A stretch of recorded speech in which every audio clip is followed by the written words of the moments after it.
And welcome back to the M2 podcast. I'm your host, Michael Lansing. My co host right here is Kyle Heath. This is the show we cover gaming industry related news of the last week. We got a pretty heavy hitter for you this week, I'm pretty sure.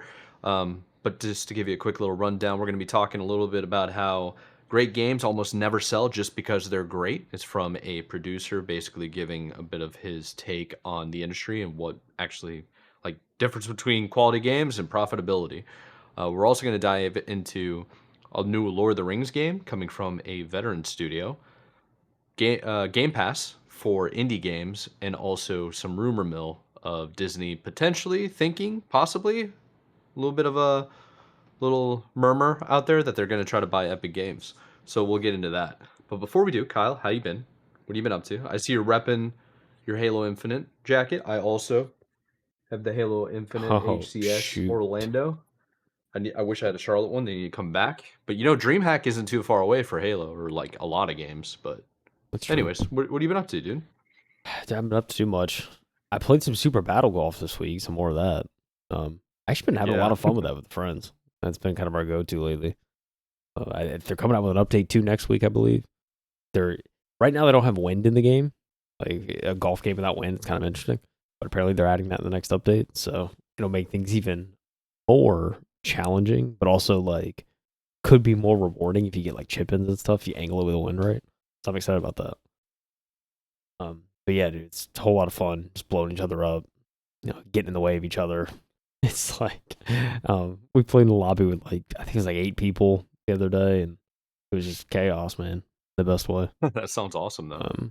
But yeah, so I've been really enjoying that with the boys. But outside of that, did I play anything else? I almost played Kingdom Come Deliverance, but I'm not gonna sit here and say I did. I got close, but just ended up doing That's other fair. things. So never got around to it. But I do plan to get around to it throughout this month. All right. I was like thinking about like in a couple weeks I have a few days I'm taking off of work, so and a couple of those I'm not going anywhere. So I'm like, all right, like maybe that's time to like grind a little bit. Kind of get back into it. So I don't know. No, I'll probably Back be on the playing. wagon. I'm sure I'll be playing a little bit before then, but I was like thinking ahead. I was like, could be a good use of a couple days there. So yeah, I'll probably I don't know, looking forward to that. But yeah, I mean, Super Battle Golf is kind of the main thing this week. I don't think I really touched anything else. Just kind of doing other life stuff, watching YouTube videos, like just going out, kind of doing that. Not as much this week as previous weeks, but still went Yeah. out. I think I went. I went to like a sports bar, watched the Hornets game on Saturday, and that Nice. was fun. So just kind They've been of on such a tear too. I know we were just talking about right before we hit record, but it is really impressive. They went on a crazy game winning streak. They're playing really good at home. I mean, I did see something early on in the season with the Hornets, man. They were saying like the lineup that they've been like their main lineup had at the start of the season, they didn't play together much at all because somebody was always injured. But now they finally have everybody back, everybody's healthy, and they're just running through people now. It's yeah. it's actually pretty sick. Yeah, dude, playing some really good basketball. Like it's crazy too, because like it's the most entertaining I've only been watching the team for like a few years now, but it's like it's the most entertaining they've been since I started watching because there was a couple of years there where it's like they only had like one or two like really good players, and then they were just like rotating through a bunch of like Jags. It's like just the guys, and it's kind of like they just didn't have like a good lineup. But now that you draft Conk Nipple, you like get some other like getting other good players, and they definitely built their starters through the draft over the last few years, and it's paying off finally. So it's kind of one of those things. Yep. Like it's crazy when you draft well, all of a sudden your team gets better. It's kind of how it works. Yeah, and it's like there is a little bit of luck with like basketball too. You can't lose too many starters. Yeah, Um, coaching does kind of matter too. It's just tough because Charlotte's like a small market team. Not a lot of yeah, people really want to come to Charlotte. They rather go to New York, Los Angeles, or like a bigger city. Um, but yeah, for the Charlottes, the Hornets were so poorly run for decades. It feels like the last time we were in the playoffs, I don't even know when the last time was. I know I was at the 2015, 2016 playoffs, like first round, where they got destroyed by Miami Heat. hmm. And that was honestly, I went to those games and I was like, this is so sick. Like, I'm not even the biggest like basketball fan, but at the same time, the playoffs are a different beast in the NBA. I Yeah. feel like most of the players just kind of chill, they're relaxed for regular season because there's so many games. But when it comes to those like best of seven, is it best of seven in the playoffs or is it five? Best of 5 until finals. And I think finals That's is when right. it goes to 7. So Yeah. So when it's best of five, man, stress sweating. It it's is every game counts, man. it, It's like, every ugh. game It's counts, like, and it's for real. It's so sick. uh, Yeah, it's a good sport, and it's always good to have like a team balling out of control. Yeah, I want a reality because like I'm in Charlotte, right? yeah. I want a reality where Hornets are winning, MLS, Charlotte FC is winning, and Carolina Panthers are winning, and also the Carolina Hurricanes are off the charts. I mean, they've been good for the better part of like 7 years now. Yeah. That's, Um, but I need that level of consistency dude, because it it's will be this city would be wide awake. it's getting close, man. It's getting close. So yeah, I'm hoping for nothing but better things even next season. So not for everyone, but 100%, yeah, dude. no, it's getting there, man. So it's exciting. It's yeah, dude. Like there's a couple people I've talked to, and it's just like they're also like Charlotte sports fans and Carolina sports fans, and like everyone's just like Yeah. excited, man. Like it's just it's a good time to be a Charlotte sports fan because it's been or like just Carolina sports fan in general because it's just been so bad in the past how many years aside from the games. So yeah, feels good. Yeah, I did a Chat GPT search. You might enjoy this. I did a Chat GPT search, and I prompted it. When was the last time in a weekend where the Carolina Hurricanes, Charlotte Hornets, and Carolina Panthers all won on the same weekend? And it's literally only happened like twice ever. It's like, dude, that's actually crazy. Yeah. I feel like one of them was this past season. Like It was. it aligned once That's this why I past season. googled it. Yeah, Crazy, because yeah. like I looked at it was a Saturday and all the teams won. Mhm. No, it yeah, was it Saturday or Sunday? I can't remember because it was weird because the Panthers played on an off day, so I think it was like a Saturday. Mm. Don't they play? No, might be just talking on my butt. It could have been like my college played on Saturday and they also won, but the Uh, Panthers won like Thursday or Sunday or something. yeah. But anyways, like I have a sports app that keeps track of all my teams. Like I have them favored and starred. Yeah. And I looked, I was like, win, win, win, win, win. I was like, oh my god, what's happening? Like the homer, it's such a homer opportunity. It's pretty sick. Yeah. I But mean, yeah, yeah, it's cool because like you're right, you're pretty much right there, right? So it's like you get to really experience it, man. If it gets crazy, so hopefully you get the take chance. take me back. Yeah, dude. But yeah, that was a good time. But yeah, it's for me, man. Watching sports, kind of getting out of the house some and just kind of trying to enjoy what's starting to become warmer weather.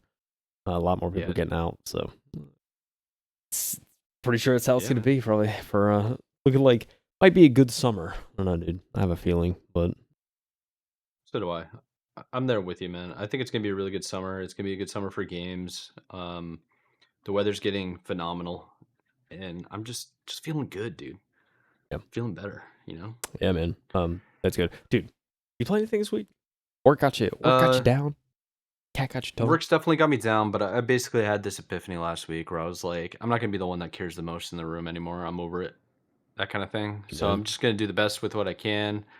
Um, Getting kind of wore out. My boss even felt the same way. Like he kind of mentioned it in passing. He was just like, yeah, I just got home a couple of nights in a row, and I just decided I didn't want to work tonight because him and I had been working every freaking night and almost every single weekend as well. And dude, I've been basically this is something per a personal level, right? I miss doing this. Where I used to like exercise frequently, wake up early, probably do like 2 days, like early morning, either cardio or like weightlifting, and then lunchtime, maybe or after work, like I would alternate, right? One's Yeah. cardio, one's weightlifting. Then I get home, I'd eat, and then I just take a nap on the couch. And dude, let me tell you something.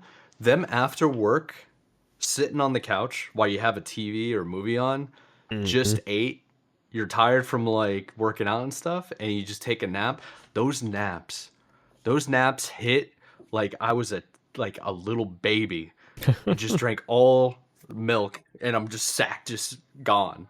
So I've been doing that like for my mental, just trying to get some more rest. And during all that, I've been like I've been thinking about how I need to get back on playing like Hogwarts Legacy again Hmm. and playing more console shooters.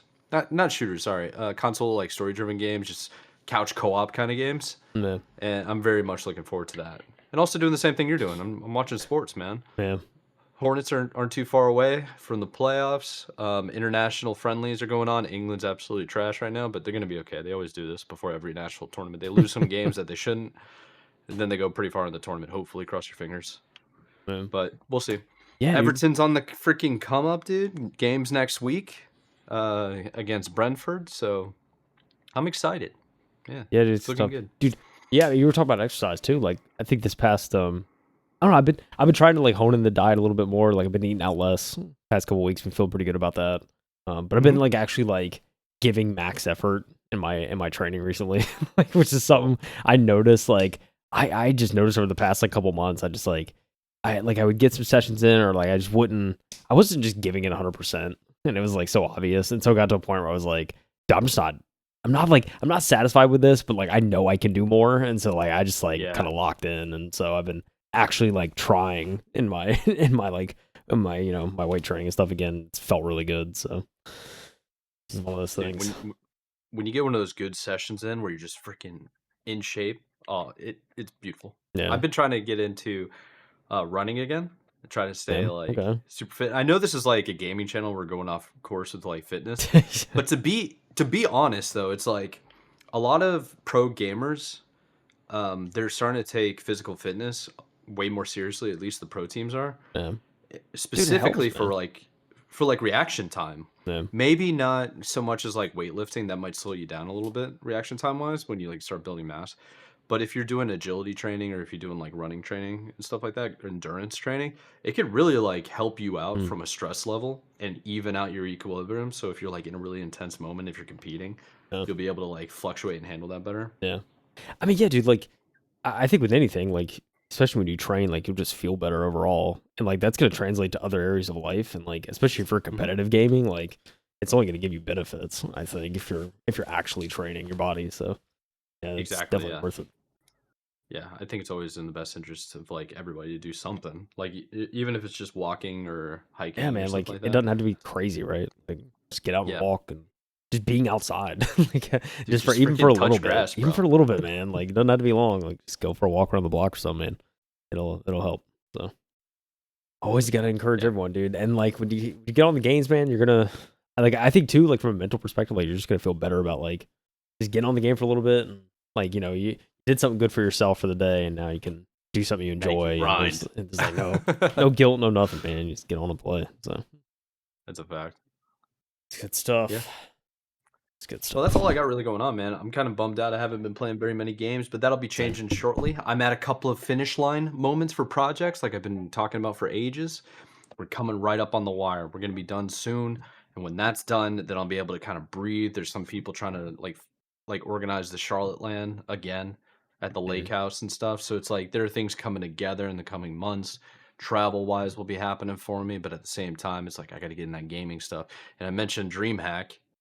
Atlanta DreamHack, I mean, for us, it's like 4 hours away, four and a half Yeah. hours away, May 15th. So I'd be kind of down to make a little field trip there, go see some like aquaticness down at the Georgia, what's it called, aquarium. And I don't know, just go down by the Battery, maybe see a show, and then go check out some DreamHack. That'd Be also be cool. sick. Be a good time. Mm-hmm. Can't lie. Yes, sir. Would be a good All right. time. All right, let's jump in to this week's articles, shall Let's we? do it, man. Let's do it. We Give me have the odd piece, man. a few things to talk about. I saw this article. This comes from a news outlet I don't know if we've covered. Automaton Media is the name of it. Don't believe we've covered them, but they had a I really don't think interesting so. article that I saw. The title roped me in, so I figured it was worth talking about. It says great games almost never sell just because they're great.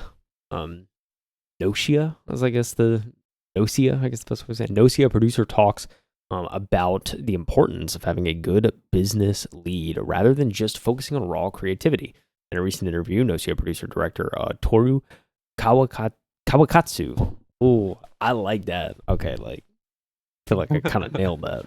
I probably got that You actually kind of completely crushed wrong.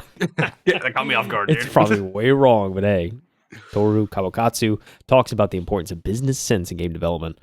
We get this Emmett Harris over at Automaton Media in an interview with Dinfaminico Gamer. That's one name. Petit. It's like, I don't know. Petit, Petit Depoto, producer Toru Kawakatsu, who produced and directed 2019's Gnosia, spoke about his experience working with an indie studio and how important the balance between business smarts and creative impulses is in game development. As Kawakatsu explained, the harsh reality of the video game industry is that you can't run away from the business side of development if you're serious about wanting to sell your title to a wider audience. Quote, as I've gained experience, I've come to realize that idealistic beliefs like, quote, if you make something good, it'll grab people's attention and sell well, are almost never true.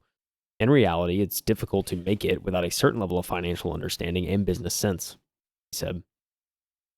There are tasks that aren't particularly creative that you just can't escape from. In fact, they're crucial. Dreams alone will only take you so far. You've got to face reality, follow a sound, reliable procedure, and keep on researching, thinking, and moving at a rapid pace. On the other hand, I think that sort of business oriented thinking can become a kind of distraction from pure creativity. Kawakatsu stressed that despite the essential value of business skills in a commercially driven field like game development, the Petit Depato team are dedicated to developing works that remain true to themselves and their own creative intentions. I believe that creators should engage in dialogue with their own inner world before considering how it will be received by others. I think that a deeper creative philosophy can be cultivated by thoroughly engaging with a purely creative work, Kawakatsu explained. From there, he believes that it's his responsibility as a producer to enhance what he calls the resolution of a work as much as possible, developing it into a more polished, palatable form. To be frank, I believe that if a creator simply expresses their raw creative vision, it can result in something almost too highbrow, which makes it difficult for others to understand and connect with it. Indie games usually take 3 or 4 years to develop when working on them full time, so we naturally want them to sell and be successful. Otherwise, we won't be able to keep creating them. Kawakatsu concluded by summarizing his joint role as both director and producer, saying, quote, I need to understand the work better than anyone else while also possessing the business acumen to adjust the intensity of the game's content as necessary. Gnosia was originally released in Japan for the PS Vita near the end of its lifespan in 2019. The game is currently available in English on Switch, PS4, PS5, Xbox One, and Xbox Series, and on PC via Steam. The anime adaptation of this was also produced by Kawakatsu, aired in October 2025 to March 2026, and is available for streaming in English on Crunchyroll. It's got a cool little anime adaptation to the game. I don't know, what do you think, Mike? I think it's interesting when you think about, because like I've sometimes had that mind frame before where it's like, well, if your idea is good enough, it'll sell, right? But I Yeah. think it's important to note kind of how you do need to understand the business aspect if you want your game to have a chance at being successful. Um, so I don't know. Yeah, it's maybe not something you could just like completely rely on your raw creative power to sell. Yeah, I guess that's fair. I mean, if you think about it, it's like you got to have a little bit of marketing behind it too. You got to get some hype. You got to do something to get the attention to it first. Because really, what it is, it's like people won't know it's a good game until you actually start playing it. And yeah, you can take people's word for it, especially if it's like word of mouth. I feel like those games in particular do the best. I'm thinking about games that kind of like are under the radar for a long time, but everybody's like, "Yo, you need to get on this game. It's actually like really, really good." I think Elden Ring was kind of like that. There's a lot of hype behind Elden Ring from a like who was originally a part of it and where the story was coming from, and it was like George R. R. Martin like influenced it and stuff like that and helped. Um, but then it was more of like word of mouth after it came out. Like everybody's like, "Oh my god, this is amazing!" And the same thing happened with not Sea of Thieves. Well, kind of Sea of Thieves because it was a rare game. It didn't have a whole bunch of like crazy amount of advertising either. Yeah, I think I get what he's saying. I never really thought about it that way, but it is kind of intriguing.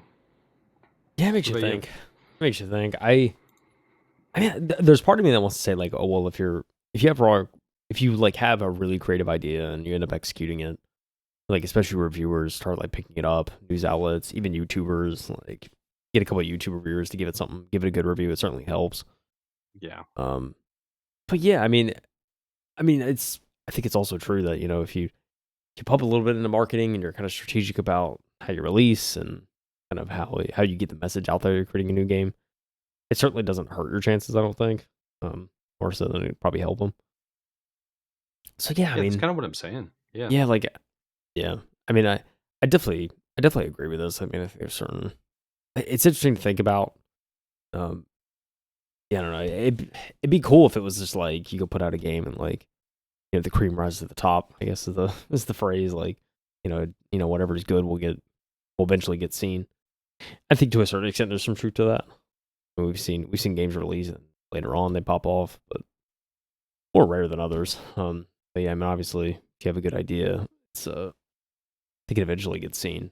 But you could really blow up, man, if you just do it right and understand the business, and especially if you're trying to make money too, like all the little nuances for like releasing and kind of navigating that. I'm sure is a challenge, and so I think, and kind of like the article gets at, if you understand that, then like if you spend 3 to 4 years on it and it doesn't do as well as you thought it would, but you're still able to kind of make some money back, if you do it right, then it makes it hurt less if it doesn't go as crazy as you hope it would. Yeah. So yeah, there's definitely ways to kind of lower the burden of having to put all that time in and just not do as well. So Yeah, it's a good point. that's stuff to think It really about. is. Yeah, I don't know. I love Interesting read, yeah. isn't it? Interesting read. But, Should we move on to the next one? That might be an interesting read as well. I'm oh yeah, actually it's looking forward definitely to gonna be this an one. interesting read. Yeah, so Lord of the Rings fans, listen up. This one is Insider Gaming coming from Mike Straw. It's an exclusive. So, exclusive. Veteran studio working on new Lord of the Rings video game. It's going to be kind of interesting because, if I remember correctly, Lord of the Rings, the video game, was canceled at one point and kind of abandoned by Amazon Studios. And then, not Amazon, was it Amazon? I guess, yeah, Amazon Game Studios. And then it kind of dwindled away. Now we got rumors that there's a new studio taking over. So let's get into this. Maybe we'll learn something new. So, a veteran studio is working on the new Lord of the Rings game. In October 2025, Insider Gaming exclusively reported that a new Lord of the Rings game was in development. This game, according to sources, was being backed by the Abu Dhabi Investment Office (ADIO) and was being designed in a way that it could compete with Hogwarts Legacy. Not a bad way to do it, to be honest. Yeah, At the time of the report, it was understood that multiple parties were involved in the game, including Embracer and Revenge. There was also another studio working on the video game, and Insider Gaming has learned which studio that is. Recently, claims surfaced regarding Kingdom Come Deliverance developer Warhorse Studios working on the Lord of the Rings game. While sources say that it's possible they are also working on one, they aren't the studio working on the specific game. Okay, so there might be a couple of games out there, maybe. Who knows? potentially. Let's continue on with what Mike Straw has to say. According to those close to the game's development, Tomb Raider developer Crystal Dynamics is working on the upcoming Lord of the Rings game. This work is alongside what's being done on the new Tomb Raider Legacy of Atlantis and Tomb Raider Catalyst titles.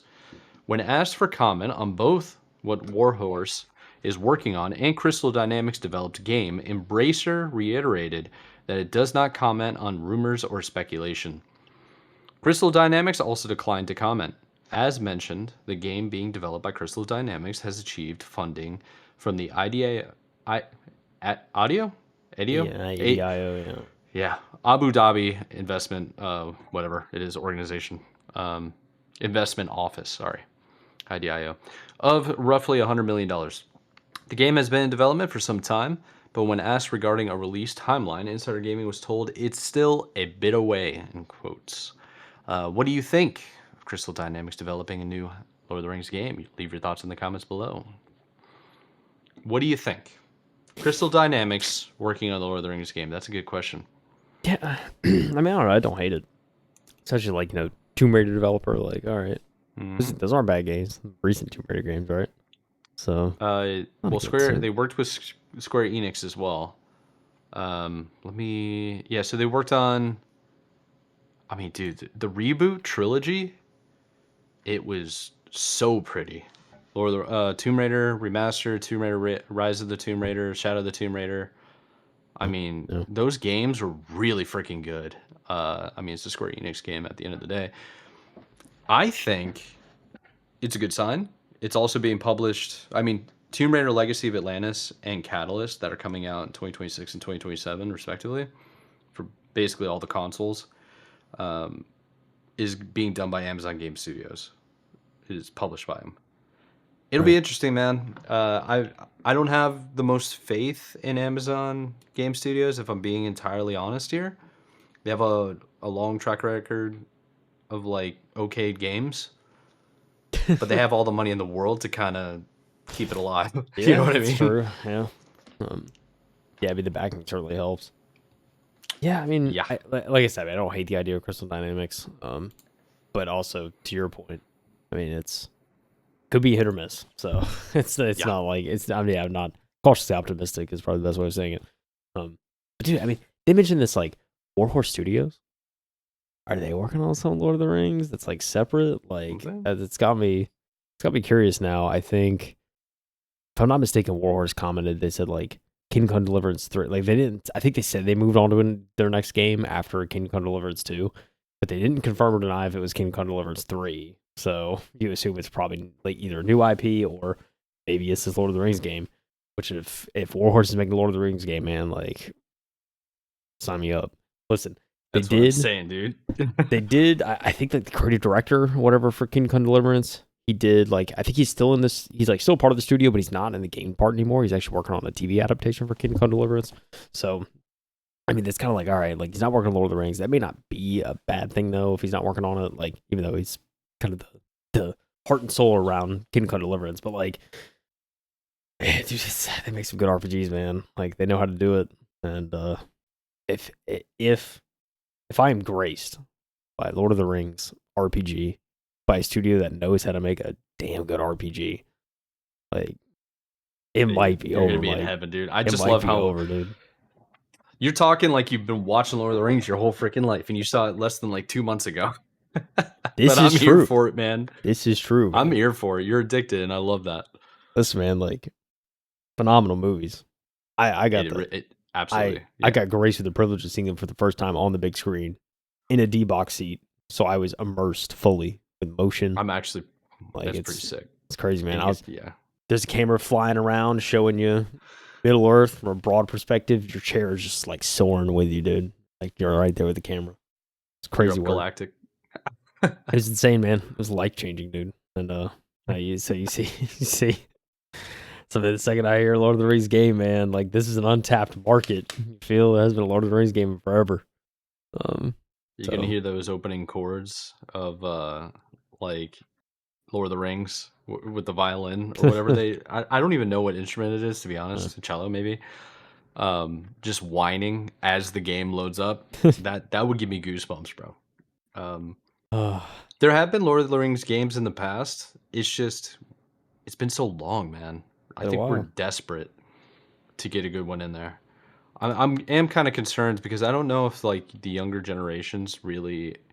I mean, at the end, it's like they're books that kind of started the genre of fantasy, Yeah. like a medieval fantasy. So hopefully, there's more than just a whole bunch of old people like me and you, This is the because they're gonna be missing out. if you do it right, you can introduce to a new audience, man. That's what I'm saying. Listen, it's just about doing it right. That's the crucial part. So That is absolutely the crucial part for sure.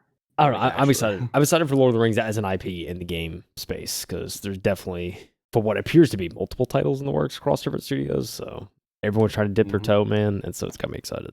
It can either go really badly or really good. I think it's gonna go good, man. I really do. You got some heavy hitters here. Maybe just because there's so many different studios, that makes me think there's gonna be more than one game. I hope it's just not gonna be like, dude, I can't handle some RPG turn-based mobile game. I don't want that in my life. I want some like heavy duty 4K. I want to be tripping out in this world. That's basically what I would like more than anything. Be insane. It'd be very nice. Insane. Because there's so many different things you could do. Like Tolkien did such a good job building the world. There's so many things you can do. So don't poop Anyhow. on it, man. Anyhow, there's something to be excited for the Lord of the Rings fans right there. You know what else would be exciting for people that are fans of indie games? I need everyone listen to this podcast to buckle in. If you're seated, stay seated. This is a lengthy one, all right? But we're gonna be going through everything you need to know about Indie Pass. It's a Game Pass for indie games called Indie Pass. It is a $7 a month subscription launching with 70 titles. NDIO's Jess Mitchell says the platform will help smaller creators with discoverability in an ever busier games landscape. Ever busy games landscape. It's coming from Alex Forbes Calvin over at gamesindustry.biz with an additional contribution from John Hicks. Let's get into it. Independent game publisher Indie.io is launching a subscription service called Indie Pass, which will offer access to a revolving catalog of indie games for $6.99 a month. The platform is set to go live on April 13th and will launch with around 70 titles, many of which are from the company's existing stable of games, such as Echoes of the Plum, Grove, and the Dark Deity series. But the firm is working to sign up games from other developers who will earn from a revenue share based on player engagement.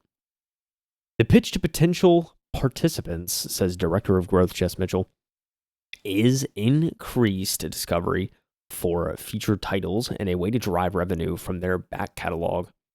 For users, it's a curated service of distinctly indie titles that changes each month, and a way to discover titles that they may not have otherwise heard of, or maybe didn't have a chance to see them spike and then disappear from a storefront. Care of a recommendation system that tracks their engagement. The platform is an outgrowth of Indie.io's work, running both a publishing label, a catalog of over 200 games across multiple platforms, with PC as the home base, and community platform wiki.gg, from which Mitchell claims an audience of 10 million monthly active users. A lot of people. We take making developers successful very seriously, Mitchell tells GamesIndustry.biz. And also, rather than just sticking to traditional publishing, we try to reinvest in solutions and ways to help our developers gain additional exposure. Throughout this article, there's also screenshots of Indie Pass itself. So if you're listening to this, go back, watch the video. We have a link in the description to this article so you can see kind of how it looks. Because, it will not be out yet. Because, again, April 13th, week and a half. Or, a little over a week by the time you're seeing this episode. So, it's a little bit of time. Yeah. Got it right. Candidly, one of the best challenges indie developers face right now is the sheer number of games out there. That number seems to be growing by the minute. If you don't have a huge splash on your launch, then you might not have another discoverability moment for 3, 6, even 12 months after release. Hence, Indie Pass, a way to surface smaller titles in an ever busier landscape while also focusing on a very specific audience. The goal is not simply to get every single possible game on the platform and make it a hugely robust service, Mitchell continues. There are options for that already. Instead, we offer a distinctly indie, distinctly curated collection for people who really enjoy the experience of an indie title. Maybe it's a shorter playstyle, or they can get through an entire narrative experience rather than something that's more live service oriented or an ongoing title to have in one place. And we think that that's going to bring new audiences, even if the title itself is not brand new. Let's talk about the revenue sharing that they mentioned. The platform will pay developers on a revenue sharing basis based on how much time each user spends playing their game. We're going to be giving our developers analytics on how people are engaging with their game. and then continue to work with them on if they want to bring additional catalog, or in the event that they aren't receiving the demand, we can be honest with them and upfront about them on that too. Because ultimately, we want consumers to find what they want, and we want developers to feel like they're really earning new eyeballs from the experience. We pressed Mitchell on how specifically developers will be compensated if a consumer is spending $7 per month, plays 2 games during that time. Are the creators going to be given roughly $350 each minus platform costs? Yes, it is a what's that word, dude? Egalitarian. Egalitarian? Egalitarian is that what it is? Egalitarian, yeah. Yes, it's an egalitarian model. I, I let's you know what? She'll tell me what that means because I forget. I know what I've heard of that word before. I just don't know what it means. Hold on. I got you. Yeah. In the same way, it is on a storefront where a consumer's money goes is where the developers are going to see it. Which a little Ready? bit. Oh, hit me with it. All right. Relating to or believing in the principle that all people are equal and deserve equal rights and opportunities. Okay. Mitchell admits that customers playing lots of games per month would thus diminish the payment to each developer, but says she would rejoice to have that problem. I think realistically, most consumers are busy people, she says. Without having any player data here, it's hard to predict exactly what the future looks like. But again, if I have a problem like they're playing 10 or more games per month, we'll be addressing that as we need to. Yeah, it's probably a good problem to have, right? It's like if you have a lot of people playing your games, use your platform, like it's a good thing. Yeah, it's kind of like a merit-based system too. Just having the ability to do some type of profit sharing based on activity level of how many people are actually playing your game from the Game Pass, and then you do like sharing that way. Yeah.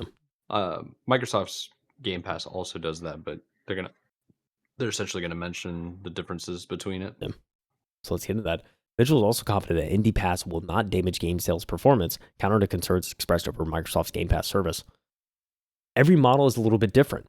Obviously, Game Pass offers a much more expansive option for players who want to play on console or an all-in solution, including AAA and AA games. We've also participated in other subscription services. The way I think of any subscription, based not only on how we see our own games performing in them, is that it's a rising tide lifts all boats situation. As for what games are going to be on the platform, Mitchell says that IndiePass's curation is not necessarily focusing on titles that match the $6.99 monthly cost.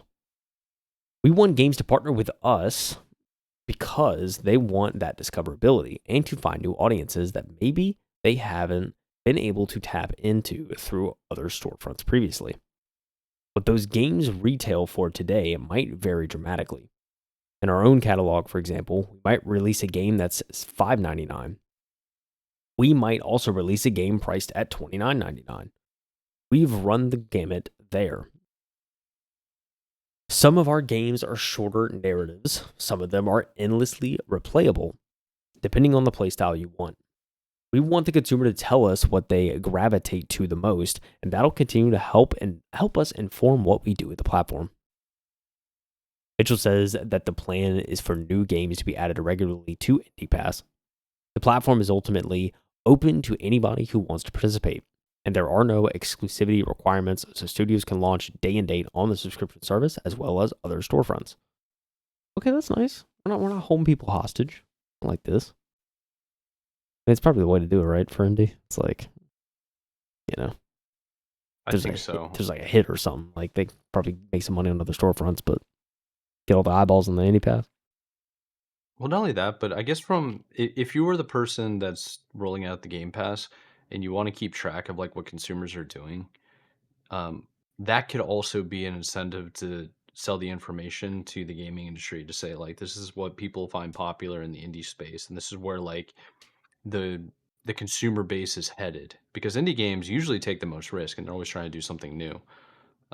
Otherwise, what's the point? You know, it's like, do you really want to make another shooter that's exactly like Call of Duty because you're gonna just get smoked because people would rather play Call of Duty? You know what I mean?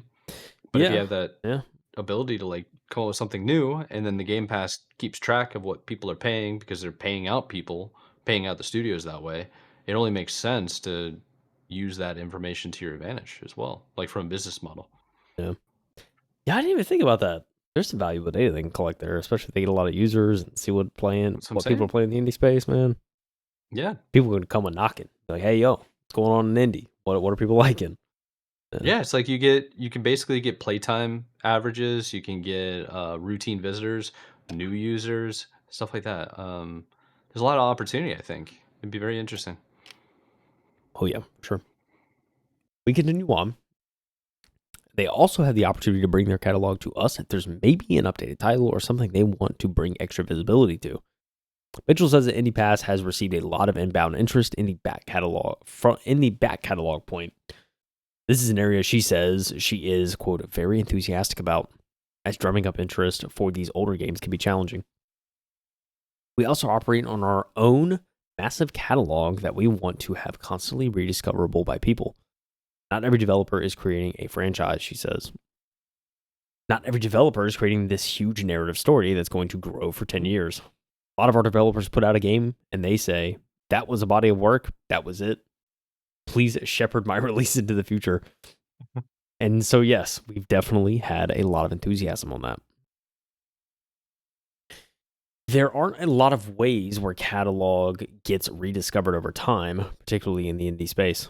It can be very challenging if you're not constantly building new updates to the game, new DLCs, or even just having the scope to have people come back to you endlessly.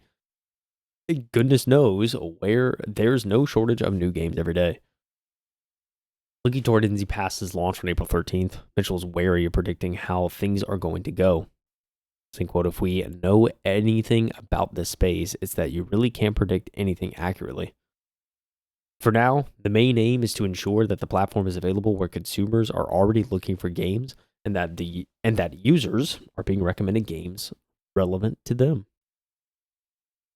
Product recommendations will be key to driving user engagement. System is very similar to how I would imagine Steam's algorithm works, she says. These games are tagged. We have a good idea of the type of play experience they're going to have, or we can also base the recommendation on the kind of features and gameplay style that the player wants to use. If you're a keyboard player, or if you prefer to use a controller. If you're playing from Poland, we're going to have games localized into Polish. It's kind of cool. All right. Okay. We're trying to tailor the user base, trying to make things easier. We like that as consumers. Okay. IndiePass will also measure player session time to inform what it recommends.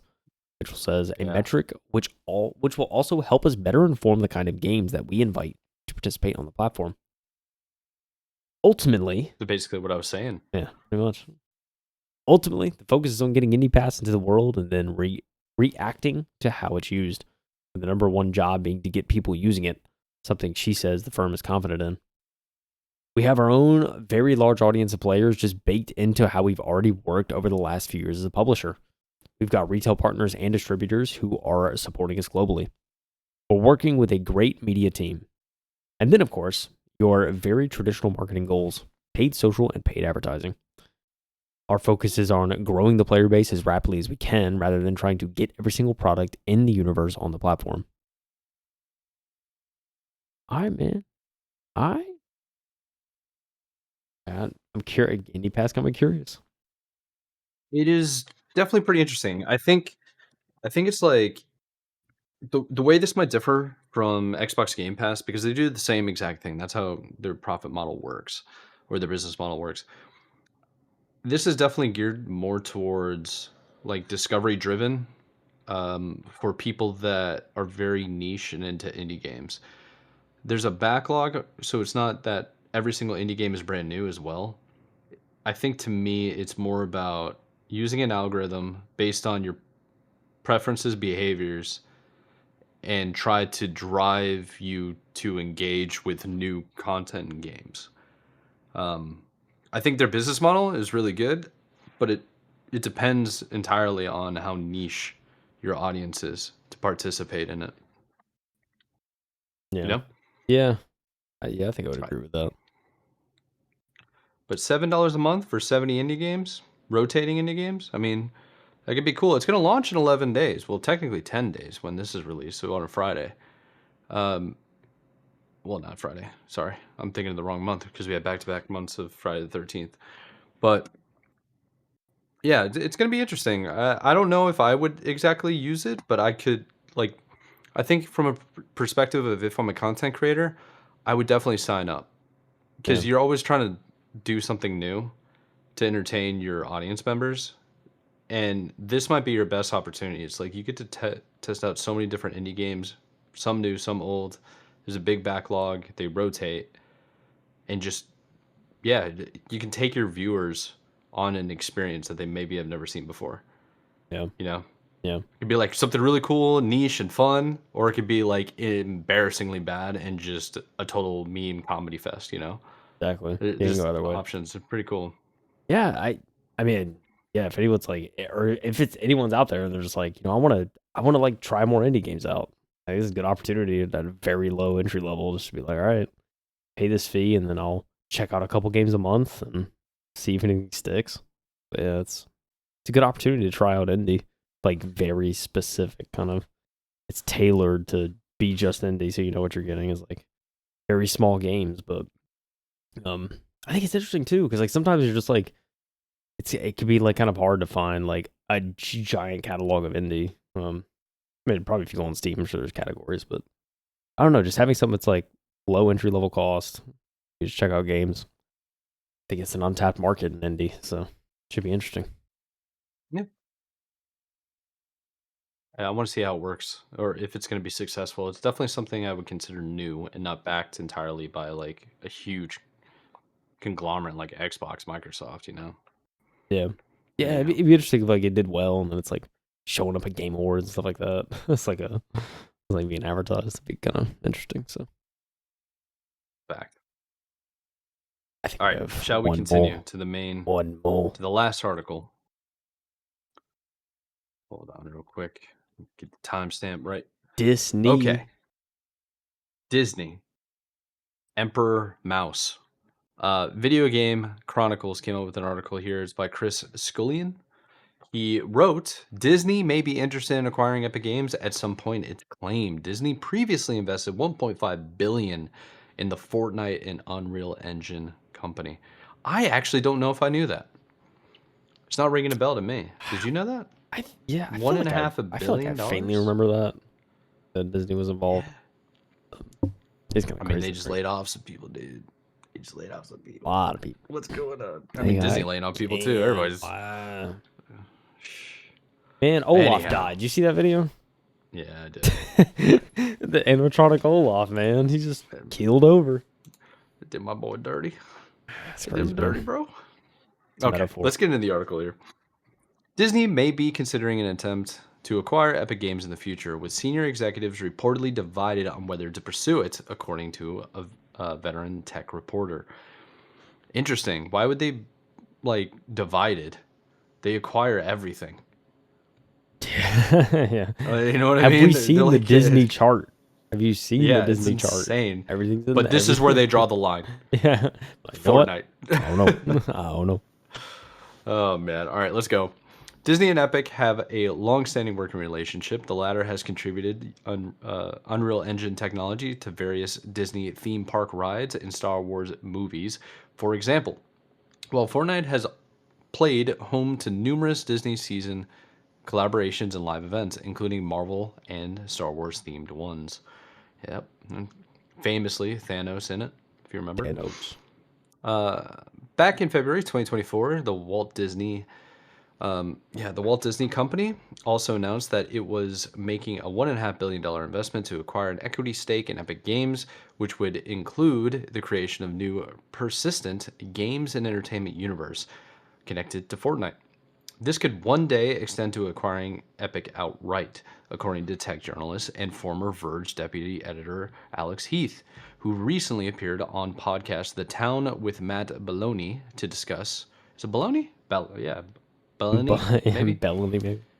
Belloni, to discuss Bellamy. a number of tech topics, including the current state of Epic Games, which reported last week that it was laying off more than 1,000 employees. After Belloni said he had heard rumors that Disney wanted to buy Epic Games at some point, Heath stated that he knew of some senior members at Disney who are considering such a move.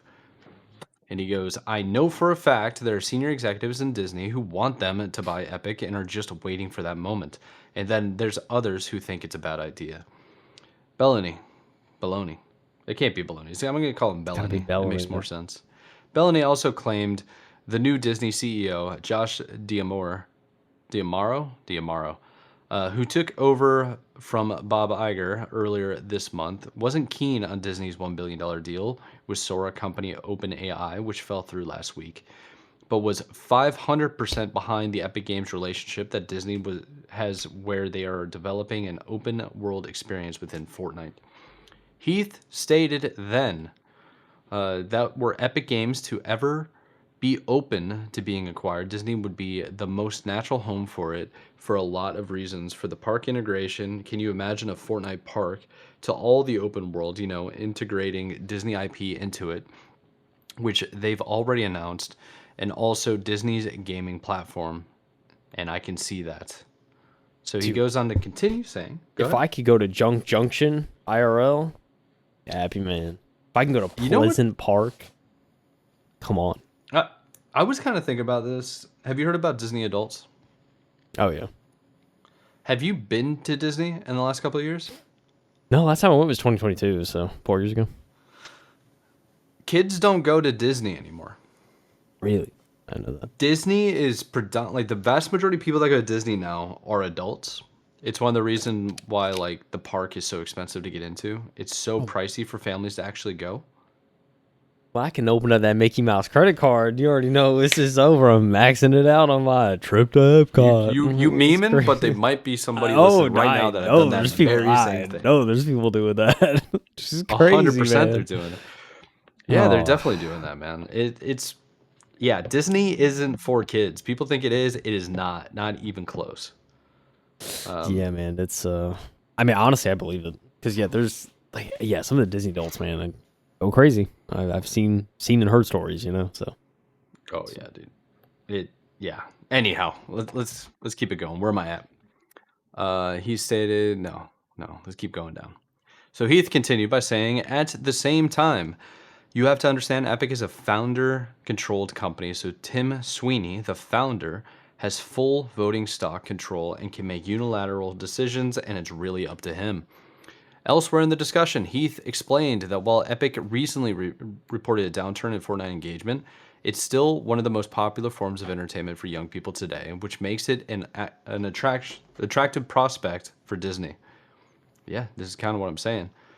Game like they don't have new IPs, they don't have new stories that like kids are actually interested in. So they're like, where are all the kids playing video games? What game?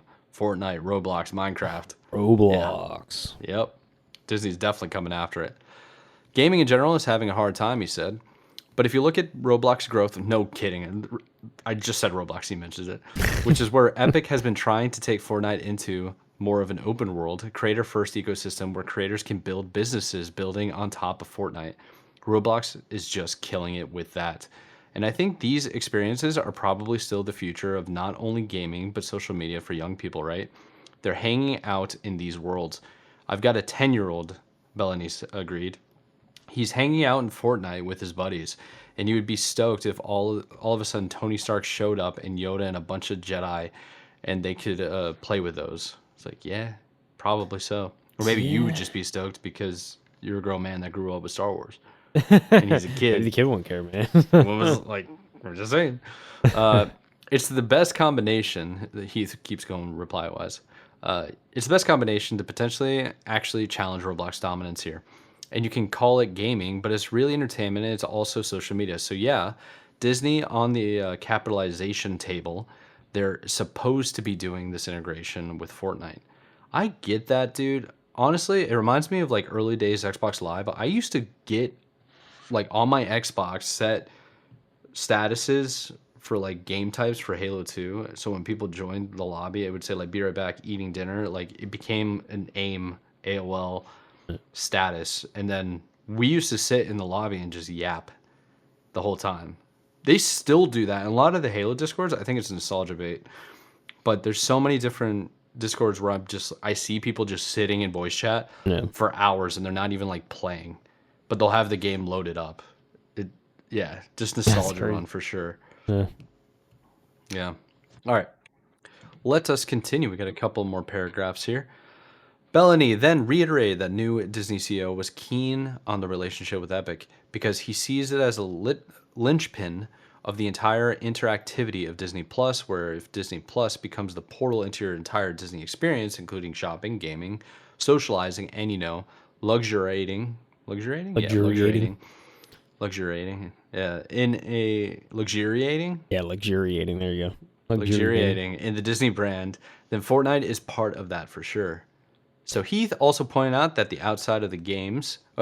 also pointed out that outside of the games, acquiring Epic would also mean acquiring Unreal Engine, which is increasingly being used for film and TV production, including on shows such as The Mandalorian. He then concluded by referring to Epic's recent confirmation that it's laying off more than 1,000 employees, saying, Epic, I think, overhired in the pandemic. Dude, pandemic was 5 years ago. You can't keep using that excuse.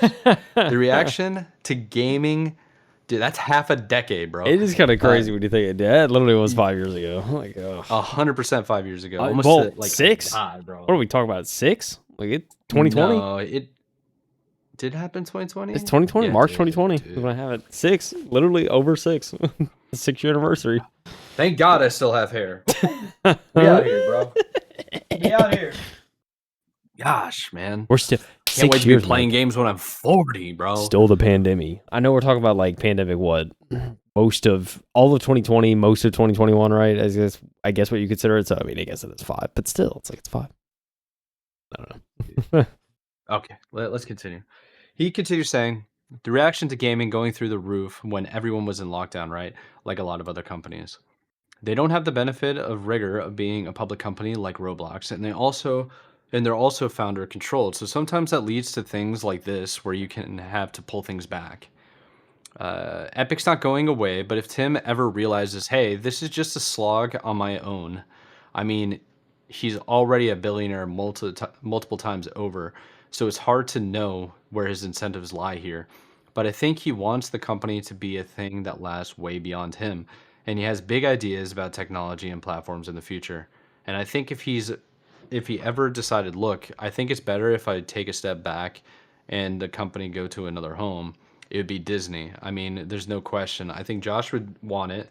A lot of executive team would want it, and the deal would probably pay for itself. Honestly, in the first day when they announced it in the stock price, I think investors would look at this and go, man, this is a great link up. This is something that can actually challenge the tech platforms in Roblox.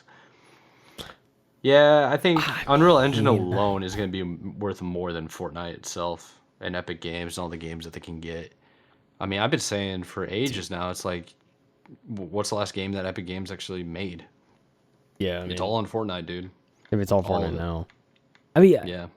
I mean, you read this, it's like from a business perspective, it would totally make sense. And like, I mean, I don't think it's a stretch to say that it would challenge Roblox. I think it would. Like, if you get like Disney IPs in there, and yeah, you tailor it with all like Fortnite and all that, and you get the integrations in, man. Like, yeah, no, it'd be something crazy. Obviously, Disney owns everything. They'd be able to include anything and everything in the game. Um, yeah, I mean, it'd be incredible backing. So, I mean, like after reading this, yeah, it totally wouldn't shock me if Disney does require Epic at some point now, because it's like they could use Fortnite, they could certainly use Unreal Engine, because yeah, Unreal Engine's using everything now pretty much. So it's not just gaming anymore, man. So it's pretty crazy. But yeah, no, I think he's spitting facts, man. Like it would make sense for them to do it. So it's inevitable probably. Yeah. Yeah. I mean, I think it's probably going to happen at some point. It's Disney keeps acquiring everybody. I don't, I also have no idea what the whole point, like, if you're a billionaire multiple times over, what do you want to do with your company? If it were It's a me, good bro, question, if I right? make that much money, I'm just like, all right, who can I like pass this legacy on to keep it going? But you gotta like, I understand you put a lot of blood, sweat, and tears, and it's part of your identity, but at the same time, you got to kind of step away. I don't know. I'd be on a yacht in the Mediterranean in a heartbeat. If you give me $1 billion for Totally. sure, and I'd be there for months. Like, Yeah, yeah, I wouldn't know what to do with myself, man. I'd probably be doing that for a few months until I get bored and then start doing whatever my mind thinks of. Start creative endeavors. I don't know. what I'm saying, dude. That's what I'm saying. But Yeah, it's an interesting article. I think I could definitely see it happening. It makes logical sense because who else is going to be? Who else is capable of buying it? I guess you would have to lean into like Sony or Microsoft doing the typical like buy a really well-known studio and game IP, but Disney also makes sense, especially if you want yeah, to capitalize on like younger people coming to your like what's it called? Coming over to your theme parks. yeah. Almost said studio. Yeah. Thinking Get the about Universal Disney adults Studios. roped in, dude. Now you get the kids roped in with the games, dude. Get your kids Yeah. back. It's gonna be Disney's on before you know it, dude. Disney's on top, as if they weren't already. It's a fact. Yeah, that's crazy. Same work, man. Absolutely insanity. But Disney might do it, dude. Yeah. Yeah. I think we got ourselves a good set of articles today. And honestly, I thought it was pretty interesting. Yeah. Dude, if we get a Lord of the Rings game, that'd be absolutely phenomenal. Imagine if we get a Lord of the Rings game on an indie Game Pass that also ends up on Unreal Engine Epic Games, and then that gets acquired by Disney, and then finally, well, no, Disney actually can kind of messes up IPs too. I'm trying to think of like Lord of the Rings getting absolutely butchered by Amazon, um, Amazon Prime Video or whatever it was when they made the Rings of Power. Not a good time. Yeah, Get at least for out. me. Get out. That's a fact. Get out. Anyhow, that's all the articles we got, man. Do we have anything else to add, or should we let the people go? I don't know, man. It is the start of April, and I don't know what games are coming out this month. Sorry, everyone. I have no Actually, idea. I can find I out have no right meow. idea. I usually put Pragmata. the That's one of them. I know that. Pragmata. I don't know how to say it. let us see. Please hold. Please hold while I start Pragmata. reading. Pragmata. All right, I got a full list here of all the different games. It actually reminds me of when I used to go to like EB games when that was a thing in the mall. And then they had this like big binder that you used to go buy and you can like get to the counter. You can open it up and it would be every month game releases. And they released that sucker at like the beginning of the year. I Yeah. faintly Anyhow. remember EB games before GameStop. Went there a couple times. I was really young. Oh yeah. Bro. April? Okay, I'll be honest, there's not really a whole lot of games here. So I'm actually gonna walk through this with you. But right off the bat, it's already out right now. Goat Simulator 3. We Let's out here. go. Oh my gosh, I might download that honestly. It's on the Switch too though. Okay, so you also have Darwin's Paradox is come out. Pokemon Champions is next week. Hades 2 on the PS5 and Xbox. Last Flag PC replaced Xbox PC. Starfield for the PS5. Cthulhu, the Cosmic Abyss, April 16th. You also have Mouse Pie for Hire. Tomodachi. Tomodachi is something completely different from the 90s. Tomodachi Life, Living the Dream, April 16th. Pragmata, PS5, Switch 2, Xbox, April 17th. Vampire Crawlers, April 21st. Killing, April 23rd. Diablo, the DLC, basically, expansion, April 28th. Elder Scrolls Anniversary Edition is April 28th. That's for the Switch 2. Fallout 4 Anniversary Edition, April 28th. Invincible VS, Versus probably, April 30th. Picross S Konami Antiques, April 30th. And Soros. So it's really not that many games going on in April. I think, Oh, if I I forgot remember about correctly, Soros. April's usually like kind of dead, bro. There's not much going on Yeah, the I month mean, of April. Pragmata and Saros, those are actually some pretty big titles that have been showing up a lot in the showcases. So interesting. I'll be looking out for the reviews. Yeah, there's plenty of potentials, I think. Dude, Goat Simulator on ironically has got me excited, but yeah, Oh, it's yeah. just me. That's just me, bro. Yeah, no, it's definitely be good. I think. Certainly looking forward to seeing some of the reviews on some of these games because again, they've been talking about them for a while. So some decent The releases. hype might be real. Decent releases. I like it. Yeah, I think they're just launching at a good time. Even May is kind of dead. We're getting into the months where nobody really wants to release before the summer months. It's like these are production times. I Yeah. guess the biggest hitter in May 2026, you got uh Indiana Jones the Great Circle. Well, that's Switch 2, that's already out. I guess Forza Horizon 6, Yoshi and the Mysterious Book. Hey, Yoshi. Uh what else we got? 007 First Light allegedly is coming out. Subnautica 2 early access as well as next month. Oh, First Light's next month. Oh shoot. Oh yeah. Shoot. Bubsy 4D, wake up, bro. It's here. May 22nd. Yeah, there are some games coming out, but like the real heavy hitters aren't until the end of the year. We know this. Like Grand Theft Auto 6, November 19th, allegedly. We'll see. We'll see if it doesn't get pushed again. Wait But it's looking about good, bro. It's this. looking good. Be interesting year.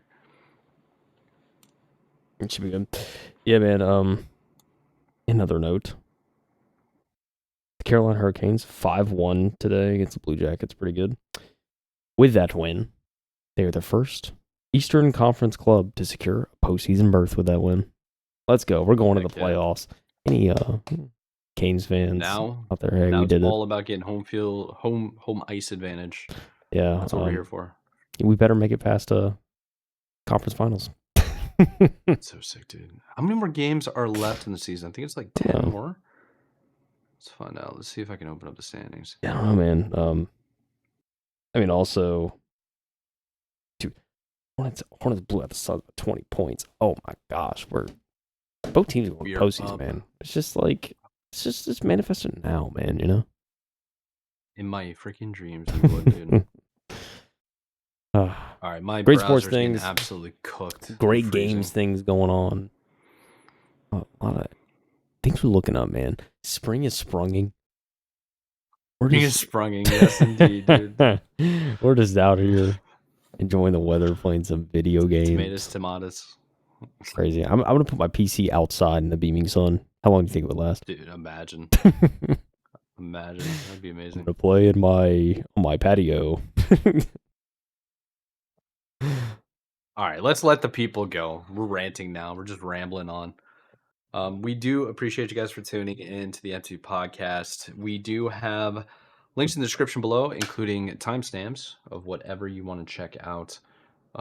If like in particular too, if you're only listening to us and you want to go back and see some of the videos and articles themselves, we have the links in the description. You can check out yourself, or you can see us on YouTube, Spotify, video, whatever you want to do. But without further ado, man, I'm kind of tired. I haven't eaten dinner. I took a freaking nap on the couch, and I got to go feed my dog his medicine. It's about that time. So let's let the people go. We'll see you guys later. This has been the M2 Podcast. I'm Michael Antine. That's Kyle Heath. Keep gaming. We'll see you next week. Have a good one. Peace out. Bye, everyone. Go to Voltec. Voltec. That is such a sick shirt, dude.